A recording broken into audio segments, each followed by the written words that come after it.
ಅಂದ್ರೆ ನಮಸ್ಕಾರ ನೋಡ್ಸಂದ್ರೆ ಕೊನೆಗೂ ಕರ್ನಾಟಕ ರಾಜ್ಯದಲ್ಲಿ ಜಿಲ್ಲಾ ಆರೋಗ್ಯ ಮತ್ತು ಕುಟುಂಬ ಕಲ್ಯಾಣ ಇಲಾಖೆಯಲ್ಲಿ ಅರ್ಜಿಯನ್ನ ಕರೆದಿದ್ದಾರೆ. ಇದಕ್ಕೆ ಮಹಿಳೆಯರಾಗಬಹುದು ಪುರುಷರಾಗಬಹುದು ಇಬ್ರು ಅರ್ಜಿಯನ್ನ ಸಲ್ಲಿಸಬಹುದು. ಇದಕ್ಕೆ ಯಾವುದೇ ರೀತಿಯಾಗಿ ಪರೀಕ್ಷೆ ಇರೋದಿಲ್ಲ, ದೈಹಿಕ ಪರೀಕ್ಷೆ ಕೂಡ ಇರೋದಿಲ್ಲ ಮತ್ತು ಲಿಖಿತ ಪರೀಕ್ಷೆ ಇರೋದಿಲ್ಲ. ಇನ್ನೊಂದು ನೇರವಾಗಿ ಸಂದರ್ಶನ ಮೂಲಕವಾಗಿ ಆಯ್ಕೆ ಮಾಡ್ತಾರೆ. ಇಲ್ಲಿ ಕಾಣಿಸ್ತಾ ಇರಬಹುದು ನಿಮಗೆ, ಸಂದರ್ಶನ ಮೂಲಕವಾಗಿ ಆಯ್ಕೆ ಮಾಡ್ತಾರೆ. ಮತ್ತು ಈ ಒಂದು ಸಂದರ್ಶನಕ್ಕೆ ಹೋಗ್ಬೇಕಂದ್ರೆ ಒಂದು ವಿಳಾಸ ಕೊಟ್ಟಿರ್ತಾರೆ. ಆ ಒಂದು ವಿಳಾಸಕ್ಕೆ ನೀವು ನೇರವಾಗಿ ಸಂದರ್ಶನಕ್ಕೆ ಹಾಜರಾಗಬೇಕು. ಈ ಒಂದು ದಿನಾಂಕ ಕೊಟ್ಟಿರ್ತಾರೆ, ಈ ಒಂದು ದಿನಾಂಕ ಮುಂಚಿತವಾಗಿ ಈ ಒಂದು ಜಾಗಕ್ಕೆ ಬರ್ರೆ ಸಂದರ್ಶನ ಪಡೆದುಕೊಳ್ಳಿ. ಅದ ನಂತರ ಹುದ್ದೆಗೆ ಸಂಬಂಧಪಟ್ಟಂತೆ ನೀವು ಸೆಲೆಕ್ಟ್ ಆಗ್ತಿರಲ್ಲ ಅಂತ ಹೇಳಿ ಅವ್ರು ಚೆಕ್ ಮಾಡಿ ನಂತರ ಇಮೇಲ್ ಮೂಲಕವಾಗಿ ಅಥವಾ ನಿಮಗೆ ಮೆಸೇಜ್ ಮೂಲಕವಾಗಿ ತಿಳಿಸ್ಕೊಡ್ತಾರೆ. ಇಷ್ಟೇ ಈಸಿಯಾಗಿ ಪಡೆಯುವಂತ ಪೋಸ್ಟ್ ಅಂದ್ರೆ ಇದೆ. ಬಟ್ ಇದು ಗುತ್ತಿಗೆ ಆಧಾರದ ಮೇಲೆ ಇರೋದ. ನಿಮ್ಗೆ ಕಾಣಿಸ್ತಾ ಇರಬಹುದು, ಕರ್ನಾಟಕ ಜಿಲ್ಲಾ ಆರೋಗ್ಯ ಮತ್ತು ಕುಟುಂಬ ಕಲ್ಯಾಣ ಇಲಾಖೆಯಲ್ಲಿ ಕರೆದಿದ್ದಾರೆ. ಬಟ್ ಇದು ಗುತ್ತಿಗೆ ಆಧಾರದ ಮೇಲೆ ನೇಮಕಾತಿ ಆಗ್ತಾ ಇದೆ. ಆಸಕ್ತಿ ಇದ್ದವರು ಅಪ್ಲಿಕೇಶನ್ ಹಾಕ್ಬಹುದು. ನಾನು ಮುಂಚಿತವಾಗಿ ಯಾಕೆ ತಿಳಿಸ್ಕೊಟ್ಟಿನಿ ಅಂತ ಹೇಳಿ ಕೆಲವು ಜನಕ್ಕೆ ಅರ್ಥ ಆಗಿರತ್ತ. ನಿಮ್ ಟೈಮ್ ವೇಸ್ಟ್ ಆಗಬಾರ್ದು, ಅದೇ ಒಂದು ಕಾರಣಕ್ಕಾಗಿ. ಕೆಲವು ಜನ ಹೆಂಗಿರ್ತಾರ ಅಂದ್ರೆ ಗುತ್ತಿಗೆ ಆಧಾರ ಹುದ್ದೆಗೋಸ್ಕರ ಕಾಯ್ತಾ ಇರ್ತಾರ, ಕೆಲವು ಜನ ಅಂತರೂ ಸರ್ಕಾರಿ ಹುದ್ದೆಗೋಸ್ಕರ ಕಾಯ್ತಾ ಇರ್ತಾರ, ಇನ್ನು ಕೆಲವು ಜನ ಪ್ರೈವೇಟ್ ಹುದ್ದೆಗೋಸ್ಕರ ಕಾಯ್ತಾ ಇರ್ತಾರ. ಒಟ್ಟಾರೆ ಏನೇ ಇರಲಿ, ಈಗ ಅರ್ಜಿಗಳಿಗೆ ಸಂಬಂಧಪಟ್ಟಂತೆ ನೇಮಕಾತಿ ನಡೆಯುವಂತ ಪ್ರೊಸೆಸಿಂಗ್ ಬಂದಿದೆ. ಒಟ್ಟಾರೆ ಅಪ್ಲಿಕೇಶನ್ ಹಾಕಿ ನೋಟಿಸ್ ರಿಲೀಸ್ ಮಾಡಿದಂತ ದಿನಾಂಕ 25ನೇ ತಾರೀಕು. ಇದಕ್ಕಿಂತ ಮುಂಚಿತ ನಾನು 2 ಇಲಾಖೆ ಬಗ್ಗೆ ತಿಳಿಸ್ಕೊಟ್ಟಿದ್ದೆ. ಅದು ಚಿಕ್ಕಮಗಳೂರು ಅಥವಾ ಹಾಸನ ಜಿಲ್ಲೆಗೆ ಸಂಬಂಧಪಟ್ಟಂತೆ. ಈಗ ಕರೆದಿರೋದು ಗದಗ್. ಅರ್ಥ ಆಗ್ತಿದೆ ಅಂತ ಅನ್ಕೋತೀವಿ. ಗದಗ್ನಲ್ಲಿ ಅರ್ಜಿ ಕರೆದಿದ್ದಾರೆ. ಪ್ರತಿಯೊಂದು ಮಾಹಿತಿನ ತಿಳಿಸ್ಕೊಡೋದಕ್ಕೆ ಪ್ರಯತ್ನ ಮಾಡ್ತಾನೆ. ಕೊಣಸನ್ಕ ನೋಡಿ ಬನ್ನಿ ಸಾಂತ್ರೆ ಒಂದೊಂದ ತಿಳಿಸ್ಕೊಡ್ಸೆ. ನನಗೆ ಸಬ್ಸ್ಕ್ರೈಬ್ ಮಾಡಿ ಬೇಡ ಅಂತ ಏನು ಹೇಳೋದಿಲ್ಲ. ಬಟ್ ಯಾರು ಹೊಸ ನೋಡತ್ತಿರಲ್ಲ ಸಬ್ಸ್ಕ್ರೈಬ್ ಮಾಡ್ಕೊಳ್ಳಿ, ನಿಮಗೆ ಯೂಸ್ ಆಗತ್ತೆ. ನೋಡಿ ಇಲ್ಲಿ ಕಲಿರುವಂತ ಮೊದಲನೇ ಪೋಸ್ಟ್ ಈ ಒಂದು ಜಿಲ್ಲಾ ಆರೋಗ್ಯ ಮತ್ತು ಕುಟುಂಬ ಕಲ್ಯಾಣ ಇದೆಯಲ್ಲ, ಇದರಲ್ಲಿ ಈಗ ನಿಮಗೆ ಯಾವ್ದು ಕರೀತಾರೆ ಅಂತ ನಿಮ್ಗೆ ಗೊತ್ತಿರತ್ತೆ. ಈಗ ನರ್ಸ್ ಆಗ್ಬಹುದು, ವೈದ್ಯಕೀಯ ಅಧಿಕಾರಿ ಆಗ್ಬಹುದು, ಇದನ್ನೇ ಕರಿತಿರ್ತಾರೆ. ಆದ್ರೆ ನೋಟಿಸ್ ಮತ್ತು ಅಲ್ಲಿರುವಂತ ಬೋರ್ಡ್ ಹೆಸರು ಅಷ್ಟೇ ಚೇಂಜ್ ಇರತ್ತೆ ಮತ್ತು ದಿನಾಂಕ ಚೇಂಜ್ ಇರತ್ತೆ. ಎಲ್ಲ ಪ್ರೊಸೆಸಿಂಗ್ ಒಂದೇ. ಕೆಲವೊಂದು ಸಾರಿ ಅನುಭವದ ಮೇಲೆ ಅರ್ಜಿ ಕರೆದಿರ್ತಾರೆ, ಕೆಲವೊಂದು ಸಾರಿ ವಿದ್ಯಾರ್ಹತೆ ಮೇಲೆ ಅರ್ಜಿ ಕರೆದಿರ್ತಾರೆ. ಈ ರೀತಿಯಾಗಿ ಆಗತ್ತೆ ಹೆಚ್ಚು ಕಮ್ಮಿ. ಇಲ್ಲಿ ಕಲಿರುವಂತ ಮೊದಲನೇದಾಗಿ ವೈದ್ಯಕೀಯ ಅಧಿಕಾರಿ ಪೋಸ್ಟ್ಗೆ ಅರ್ಜಿಯನ್ನ ಕರೆದಿರುವಂತದ್ದು.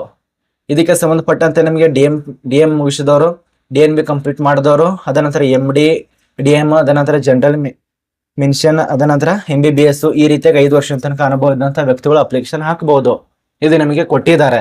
ಇದು ಎಷ್ಟು ವರ್ಷ ಏನು ಅಂತ ಇಲ್ಲಿ ಕೊಟ್ಟಿದ್ದಾರೆ, ಚೆಕ್ ಮಾಡ್ಕೊಳ್ಳಿ. ಕೊನೆ ವಯೋಮಿತಿ 60 ವರ್ಷದ ತನಕ ಅವಕಾಶ ಇರತ್ತೆ ಗರಿಷ್ಠವಾಗಿ. ಈ ನಿಮಗೆ ವೇತನ 1,50,000ದಿಂದ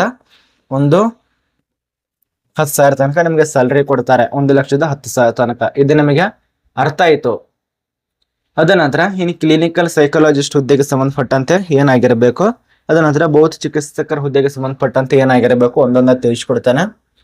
ನಿಮ್ಗೆ ಈ ರೀತಿಯಾಗಿ ಒಂದೊಂದ ಸೆಪರೇಟ್ ಆಗಿ ತಿಳಿಸ್ಕೊಡ್ತಾ ಹೋತಂದ್ರೆ ತುಂಬಾ ಲಾಂಗ್ ಆಗತ್ತೆ. ಆದ್ರೆ ಕೆಲವು ಜನ ನೋಡ್ತಾರೆ, ಕೆಲವು ಜನ ನೋಡೋದಿಲ್ಲ. ಬಟ್ ತಿಳಿಸ್ಕೊಡೋದಕ್ಕೆ ಪ್ರಯತ್ನ ಮಾಡ್ತಾನೆ.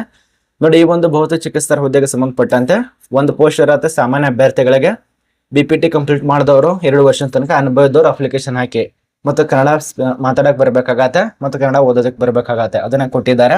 ವಯೋಮಿತಿ 45 ವರ್ಷದ ತನಕ ಕೊಟ್ಟಿದ್ದಾರೆ. ವೇತನ 25,000.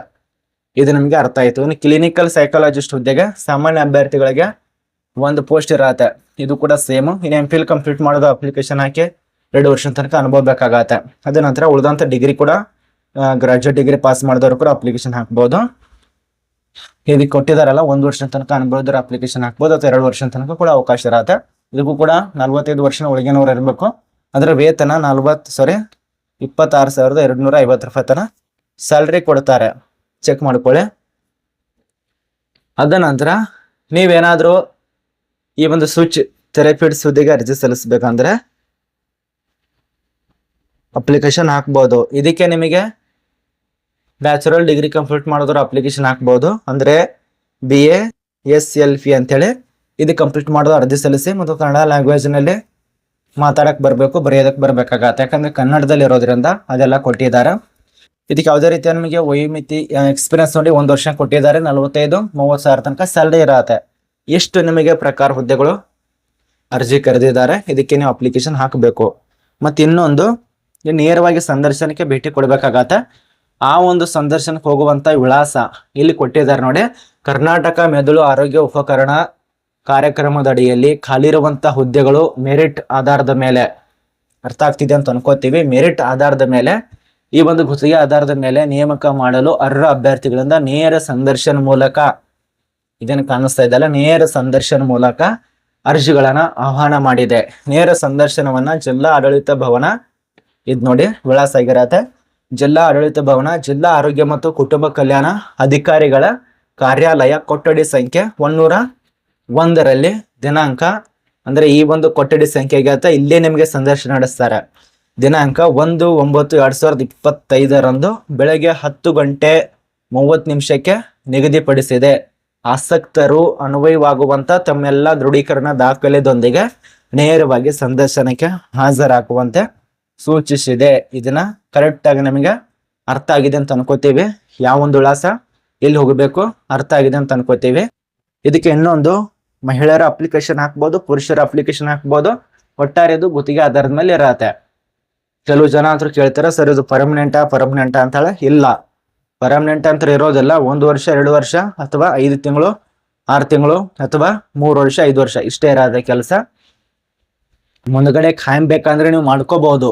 ಒಂದು ಕಡೆ ಲಂಚಾರು ಕೊಡ್ಬೋದು, ಅಥವಾ ಏನಾದ್ರೂ ಮಾಡ್ಕೊಳ್ಳೋದಕ್ಕೆ ಮುಂದಿಂದ ನಿಮಗೆ ವಿಷಯ ಬಿಟ್ಟದ್ದು. ಇಲ್ಲಿ ನೋಡಿ, ಇದು ನಿಮಗೆ ಸಂಪೂರ್ಣ ಮಾಹಿತಿ ಕ್ಲಿಯರ್ ಆಗಿ ಅರ್ಥ ಆಯ್ತು. ಆಯ್ಕೆ ಆದ್ರೆ ಗದಗನಲ್ಲಿ ಕೆಲಸ ಇರತ್ತೆ. ಟೋಟಲ್ ಆಗಿ ನಿಮಗೆ 4 ಪೋಸ್ಟ್ ಮಾತ್ರ ಇರತ್ತೆ.